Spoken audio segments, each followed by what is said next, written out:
मध्य प्रदेश की पूर्व मुख्यमंत्री सुश्री उमा भारती ने एक यात्रा मां के नाम शुरू की। यात्रा का शुभारंभ 30 नवंबर से 2 दिसंबर तक गरौली गांव से डूंडा गांव तक निकाली जाएगी। उमा भारती की मां का नाम माता बेटी बाई था। वह गरौली गांव में जन्मी थी और उनका विवाह डूंडा गांव में हुआ था।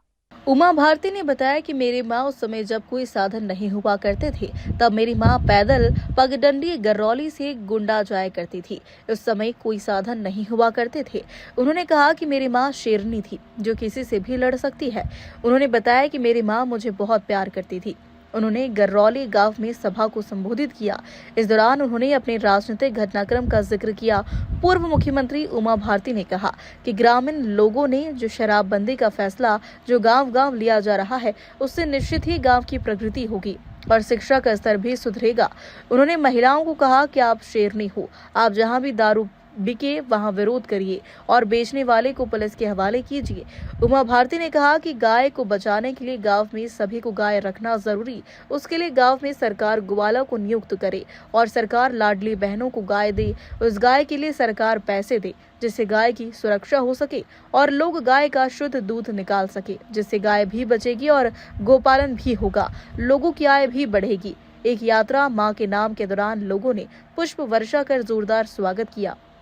हजारों की संख्या में महिलाओं ने जोरदार स्वागत किया। पहले दिन की यात्रा गरौली से शुरू होकर मोने का खेरा, कछिया खेरा, सूरजपुरा, तिगेला, इमलाना, लखेरी, कैलपुरा, तिगेला, बनेरा, तालमऊ, गुखरई, मटखरा, तिगेड़ा, बुडेरा में यात्रा का समापन किया। यात्रा में हजारों की संख्या में उमा भारती के समर्थक और कार्यकर्ता शामिल हुए। Bureau chief Harishankar Jadiya, Tikamgarh. नेता लोग आते थे ना मेरे को मिलने के लिए, मतलब उन दिनों कहा जाता था दर्शन करने आए हैं देवी जी के। तो अम्मा ऐसा भूलती थी कि नेता 5 मिनट से ज्यादा बैठ नहीं सकता था, उसको उठना पड़ता था, चाहे एमएलए हो, चाहे एमपी हो, चाहे कोई नेता हो। अम्मा ही आंखों से ऐसे तीर चला देती थी, उठ यहाँ से, तो अम्मा को उसको उठना पड़ता था। मुझे पता है अगर अम्मा होती और हम फार्म भरने गए होते तो हमारे गाल पे 2 पड़े होते और सीधे घसीट के लेके होती। काय की राजनीति, धर्म प्रचार करती हो तो धर्म प्रचार करो। अब मैं अम्मा को बताना चाहती हूँ कि जो दूसरी अम्मा है जो मुझे राजनीति में लाई, आज मेरी मां मेरी पूरी बात सुन रही है, उस अम्मा से मैंने ये कहा था कि आप जिस राजनीति में मुझे ला रही हो तो नर्क होता है। तो उस दूसरी माँ ने, राजमाता सिंधिया ने मुझे ये कहा था कि जो राजनीति को धंधा बनाते हैं, पैसे बनाते हैं, अपराधों को संरक्षण देते हैं, वो राजनीति को नरक बना देते हैं। लेकिन जो राजनीति को गरीब की सेवा का माध्यम बना लेते हैं, उन्हीं को राजनीति भक्ति का मार्ग बन जाता है और भगवत प्राप्ति का मार्ग बन जाता है। और मैंने उनकी बात की गांठ बांधी। मेरी दोनों माएं संघर्षशील थी, माता बेटीबाई भी और राजमाता विजयाराजे सिंधिया भी।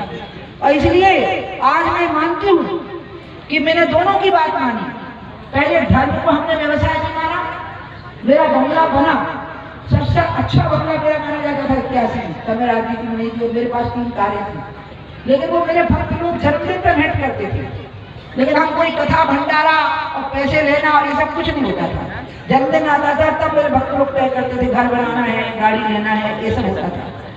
और राजनीति में जब मैं आई तो मैंने राजमाता विजयाराजे सिंधिया की बात मानी और मुझे राजनीति बहुत अच्छी लगी और राजनीति मुझे आज तक अच्छी लगती है।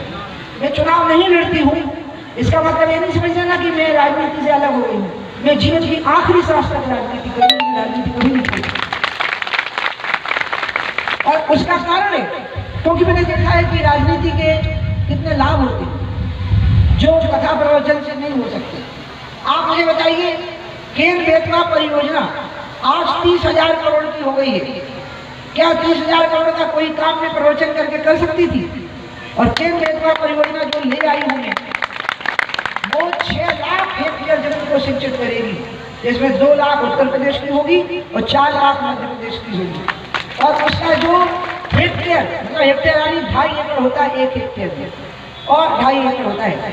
और कमांड एरिया डेवलपमेंट का जो मैंने इसका प्लान बनाया, जिसको कैड कहा जाता है, CAD, वो कैड का प्लान केंद्र बेतवा का ये है कि दोनों तरफ जो पानी भरता है ना, नहर के दोनों तरफ, नदी के दोनों तरफ जो नई नदी बनेगी, अब उसके दोनों तरफ पानी होगा तो उस पानी में 6 महीने खेती होगी।